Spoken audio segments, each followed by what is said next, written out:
નમસ્કાર. ચાલો એક ક્ષણ માટે વિચારીએ, વર્ગખંડમાં એવું ક્યારેય બન્યું છે કે તમે ખૂબ જ મહેનત કરી હોય, બધું સમજાવ્યું હોય અને પછી એકદમ શાંતિ, એકદમ મૌન? હા, આપણે સૌ આ અનુભવમાંથી પસાર થયા છીએ.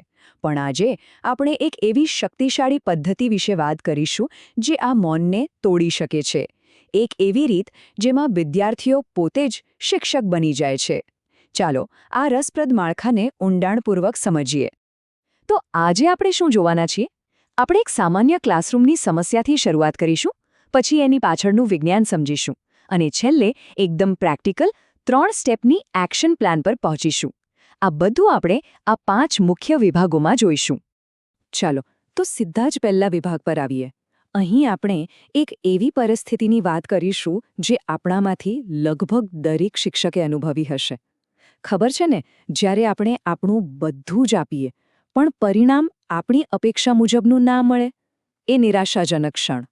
ક્યારે એવું લાગ્યું છે કે જાણે આપણે એક પડઘા ખંડમાં ભણાવી રહ્યા હોઈએ, કે આપણે બોલીએ છીએ પણ સામેથી કોઈ જવાબ જ નથી આવતો, જાણે આપણી મહેનત વિદ્યાર્થીઓ સુધી પહોંચતી જ નથી? અને જુઓ, આ એક ખૂબ જ સામાન્ય અનુભવ છે. ચાલો એને એક ચોક્કસ ઉદાહરણથી સમજીએ. જરા કલ્પના કરો આ દૃશ્યની. મોટી પરીક્ષા પહેલાં રિવિઝન સેશન ચાલી રહ્યું છે. તમે એક મુખ્ય કોન્સેપ્ટ વિશે પ્રશ્ન પૂછો છો અને જવાબમાં શું મળે છે? ફક્ત ખાલી ચહેરાઓ, એકદમ શાંતિ. એ ક્ષણે જે નિરાશા થાય ને, એ તદ્દન વાજબી છે. તો હવે સવાલ એ છે કે આવું કેમ થાય છે? ચલો આપણે આ સમસ્યાના મૂળ કારણ તરફ જઈએ. અને જુઓ, આ વિદ્યાર્થીઓના સાંભળવાની સમસ્યા નથી. ના, આ તો એક જ્ઞાનાત્મક રચનાનો એટલે કે કોગ્નિટિવ ડિઝાઇનનો પડકાર છે. અને આનો ઉકેલ એક ખૂબ જ રસપ્રદ વૈજ્ઞાનિક સિદ્ધાંતમાં છુપાયેલો છે, જેનું નામ છે પ્રોટેજી ઇફેક્ટ. આ શું છે? વેલ, આ સિદ્ધાંત એમ કહે છે કે જ્યારે કોઈ વ્યક્તિ બીજા કોઈને શીખવવા માટે તૈયારી કરે છે ને, ત્યારે એ પોતે જ તે વિષયને વધુ ઊંડાણપૂર્વક અને સારી રીતે સમજે છે. અને આ જ આપણી આખી રણનીતિનો પાયો છે. અને સમજવા માટે એક બહુ મસ્ત કહેવત છે: જો તમે કોઈ વાત તમારી દાદીમાને સરળતાથી સમજાવી શકતા નથી, તો એનો મતલબ એ છે કે તમે પોતે જ એને બરાબર સમજ્યા નથી. કેટલું સાચું છે નહીં? આ એક જ વાક્ય પ્રોટેજી ઇફેક્ટના આખા સારને પકડી લે છે. અને હા, આ ખાલી કોઈ કહેવત નથી. આની પાછળ પાક્કા વૈજ્ઞાનિક પુરાવા છે. મેમરી એન્ડ કોગ્નિશન નામની જર્નલમાં એક અભ્યાસ થયો હતો. એમાં શું જોવા મળ્યું? કે જે વિદ્યાર્થીઓ એ વિચારીને તૈયારી કરતા હતા કે તેમને આ વિષય બીજાને શીખવવાનો છે, એમની યાદશક્તિ એ વિદ્યાર્થીઓ કરતાં નોંધપાત્ર રીતે વધારે સારી હતી જેઓ ફક્ત પરીક્ષા આપવા માટે તૈયારી કરતા હતા. ખરેખર આ બહુ મોટો તફાવત છે. તો સવાલ એ છે કે આપણે આ જબરજસ્ત અસરનો ફાયદો આપણા વર્ગખંડમાં કેવી રીતે ઉઠાવી શકીએ? અને જવાબ એકદમ સીધો સાદો છે. આપણે ફક્ત વિદ્યાર્થીઓની ભૂમિકા બદલવાની છે. શીખનારમાંથી શીખવનાર બનાવવાની છે. જરા આ તફાવત જુઓ. જ્યારે કોઈ વિદ્યાર્થી પરીક્ષા માટે તૈયારી કરે છે, ત્યારે એનું મગજ કેવી રીતે કામ કરે છે? એ ફક્ત તથ્ય યાદ રાખવા પર, સાચો જવાબ શોધવા પર ધ્યાન કેન્દ્રિત કરે છે. પણ જ્યારે એ જ વિદ્યાર્થી શીખવવા માટે તૈયારી કરે છે, ત્યારે આખી રમત જ બદલાઈ જાય છે. હવે એનું મગજ કોન્સેપ્ટને તાર્કિક રીતે ગોઠવવા, સામેવાળાના સંભવિત પ્રશ્નો વિશે વિચારવા અને આખી વાતને સરળ બનાવવા માટે મજબૂર થાય છે. આ એક ઊંડા સ્તરની પ્રોસેસિંગ છે. તો જ્યારે કોઈ વિદ્યાર્થી આ શીખવવાની માનસિકતા અપનાવે છે, ત્યારે એના ફાયદા શું છે? સૌથી પહેલાં તો એ માહિતીને તાર્કિક રીતે ગોઠવવા માટે મજબૂર થાય છે. બીજું, એમને પોતાની સમજમાં ક્યાં ગાબડા છે એ તરત જ ખબર પડી જાય છે.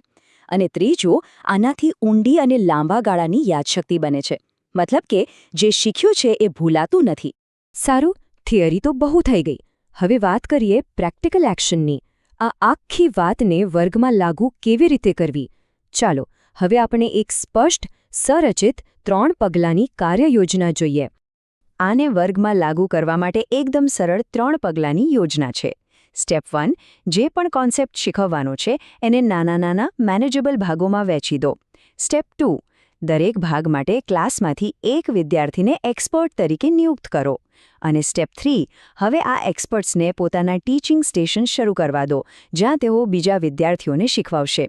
અને હા, એક વાત ખાસ યાદ રાખવાની છે. આ એકદમ સંરચિત પ્રવૃત્તિ છે, કોઈ અવ્યવસ્થિત ગ્રુપ વર્ક નથી. તો આ આખી પ્રવૃત્તિમાં શિક્ષકની ભૂમિકા શું છે? જુઓ, આપણી ભૂમિકા ખૂબ જ મહત્વપૂર્ણ છે, પણ એ બદલાઈ જાય છે. હવે આપણે વ્યાખ્યાતા નથી, પણ એક ફેસિલિટેટર એટલે કે એક સુવિધાકર્તા છીએ. આપણું કામ એ જોવાનું છે કે બધું યોગ્ય દિશામાં ચાલી રહ્યું છે કે નહીં અને જે માહિતીની આપ-લે થઈ રહી છે એ સાચી છે કે નહીં. અને સાચું કહું તો આ માત્ર એક ટેકનિક નથી. આ ખરેખર તો શિક્ષક તરીકે આપણી ભૂમિકાનું એક પ્રોફેશનલ અપગ્રેડ છે. તો ચાલો જોઈએ કે આ પરિવર્તન કેવું દેખાય છે. એક વ્યાખ્યાતામાંથી એક કોચ બનવા સુધીનું. જરા વિચારો, એક તરફ છે વ્યાખ્યાતા, જે જ્ઞાનનો મુખ્ય સ્ત્રોત છે, જે બધા જ જવાબો આપે છે, અને બીજી તરફ છે એક લર્નિંગ કોચ. કોચ શું કરે છે? એ શીખવા માટેનું વાતાવરણ બનાવે છે, એ સાચા પ્રશ્નો પૂછે છે, એ વિદ્યાર્થીઓને જાતે જ શોધ કરવા માટે પ્રોત્સાહિત કરે છે. આ મોડલમાં આપણે માત્ર જ્ઞાન નથી આપતા, પણ શીખવાની આખી પ્રક્રિયાને ડિઝાઇન કરી રહ્યા છીએ, એને આકાર આપી રહ્યા છીએ. આનો સૌથી મોટો ફાયદો શું છે ખબર છે? એ બેવડો છે. એક તરફ આનાથી શીખવાની પ્રક્રિયા સ્ટીકી બને છે, મતલબ કે વિદ્યાર્થીઓને લાંબા સમય સુધી યાદ રહે છે. અને બીજી તરફ જ્યારે વિદ્યાર્થીઓ સ્વતંત્ર બને છે અને શીખવાની જવાબદારી લે છે, ત્યારે શિક્ષક તરીકે આપણો થાક ઘટે છે. આનાથી આપણું કામ વધુ ટકાઉ અને વધુ અસરકારક બને છે. તો આજના આ વિશ્લેષણ પછી એક સવાલ સાથે આપણે સૌને છોડી જઈએ છીએ. જરા વિચારો, આવતીકાલે એવો કયો એક કોન્સેપ્ટ છે જે તમારા વિદ્યાર્થીઓ એકબીજાને શીખવી શકે છે? ભલે નાનો હોય, પણ શરૂઆત તો કરી શકાય, કારણ કે એક નાનો ફેરફાર પણ ખરેખર મોટો તફાવત લાવી શકે છે. કોચિંગ કરતા રહો, શિક્ષકો.